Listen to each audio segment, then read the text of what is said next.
reporting what happened in Austin, Texas. There, with police helpless, a lone gunman perched in the University of Texas Tower. What followed was one of the worst mass murders in our history. And for the people of Austin, a moment of crisis.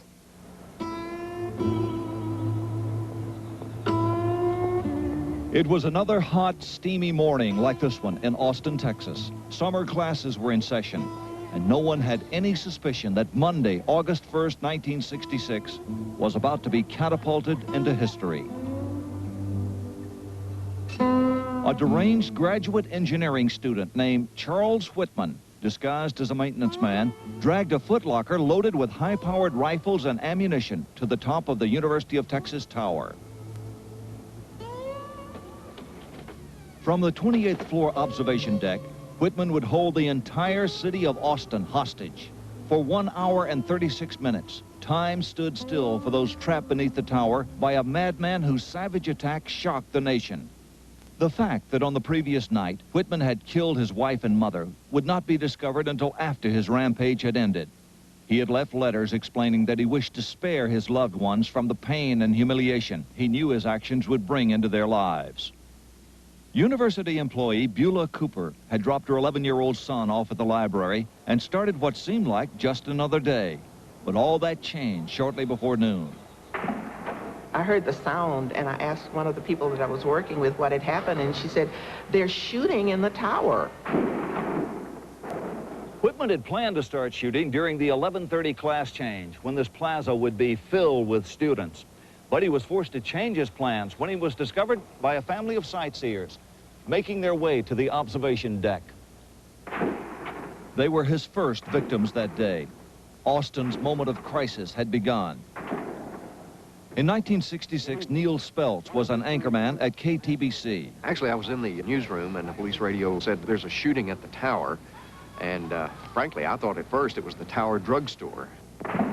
A second report confirmed that the shooting was not at the Tower drugstore, but at the University of Texas Tower.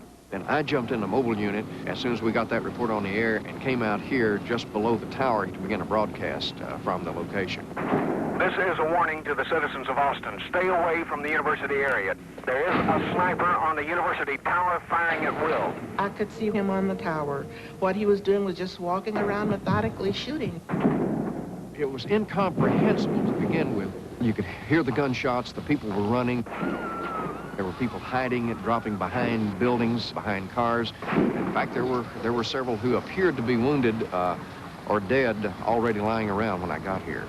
University student Charlotte Darashori was working in the dean's office when she heard the gunfire and ran out to the plaza to see what was happening. I realized that there was someone up in the tower shooting down at everyone. I remember coming by the flagpole, and it was just a split-second realization, and I thought, that's the place I've got to get to. I got to the flagpole, and I was out of the line of fire. Associated Press reporter Robert Hurd followed two highway patrolmen onto the campus. From his vantage point here on the north side of the tower, Charles Whitman had seen the two highway patrolmen take cover behind that building in the left foreground. The next person to appear in his sights would be Robert Hurd. I'm running as fast as I can until I got to just about this point right here. He cranked off the shot that hit me in the left shoulder just before I was going behind that roof line. And it turned me a quarter turn as I'm running as far as I can. I reach over and I grab this flapping arm and stagger about 3 more yards and fall on my back on that blazing hot pavement. Then I sat up and yelled out, "Help, I'm hit, I'm hit." And some people over there yelled back to me, "Lie down, lie down." They were afraid that he could still see me, but he couldn't because at this point, I am behind that roof line. Thus far, Whitman was unchallenged and firing at will. The gunfire kept Beulah Cooper trapped in this building, unable to get to her son, even though he was in a building just a few yards away. So I found a telephone and called the library and made sure that my son was safe. And then I came back to the store where I looked up at the tower and watched the shooting. The sniper was in complete control at that point. The police were not that visible. I'm sure they were here, but they also were taking cover. It really was like a small-scale war going on. The ambulances were arriving on campus at just about that time, and within 3 minutes I was aboard one and en route to the hospital. It's a madhouse here at Breckenridge Hospital. At least 17 persons are here undergoing treatment. We have had unconfirmed reports that 2 persons have died. There is a chronic need for blood. If you have a desire to give blood, contact the Travis County Blood Bank. Please stay away from the emergency room entrance and stay away from the university area. Another shot. 2 shots in quick succession. There may be 2 people on the university tower. There may be 2 people up there. Whitman had deliberately created that impression using an arsenal which included a carbine, a sawed-off shotgun, a 35mm rifle, a 6mm rifle with a telescopic sight, and several handguns. He lashed one rifle to the railing and would quickly fire off a round, then hurry back to a second rifle and fire away, making it appear there were 2 gunmen up here. The police sent an airplane with a sharpshooter to shoot at him. Whitman shot at the plane, hit the plane a time or 2, so they went away. But they were able to determine as they circled around the top of the tower that there was just 1 person doing all that damage. There are several people laying out on the mall. 3 of them may be shot. The others may just be laying there. It was an amazing sight. You had students who would dart out and try to grab a person who was injured or wounded and haul them off to safety.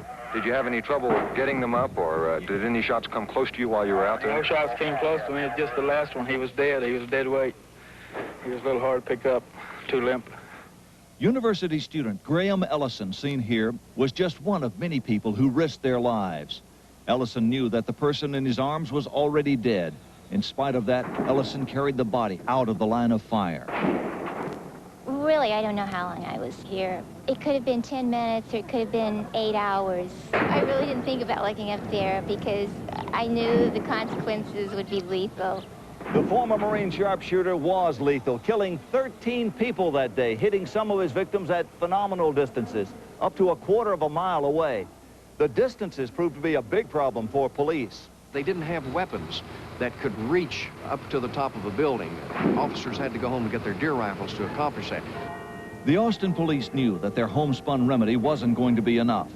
45 minutes after he had started shooting, the sniper was still terrorizing the city. Whitman had to be stopped, and it had to be done quickly.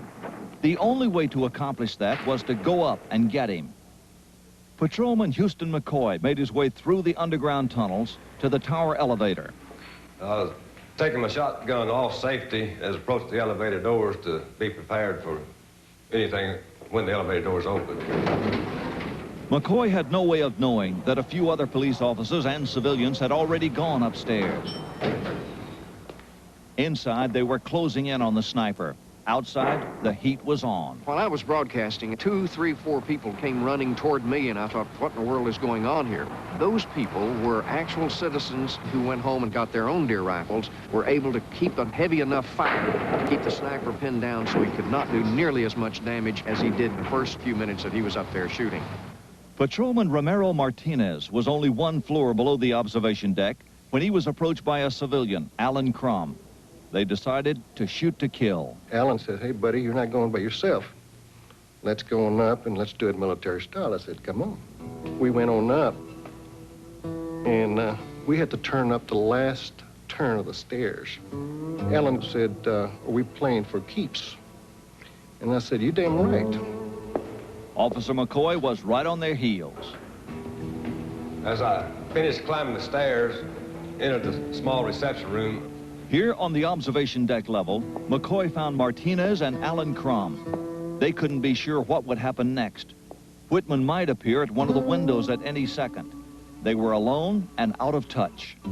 I went out the door, and I looked towards the east, and I could see that he was clear.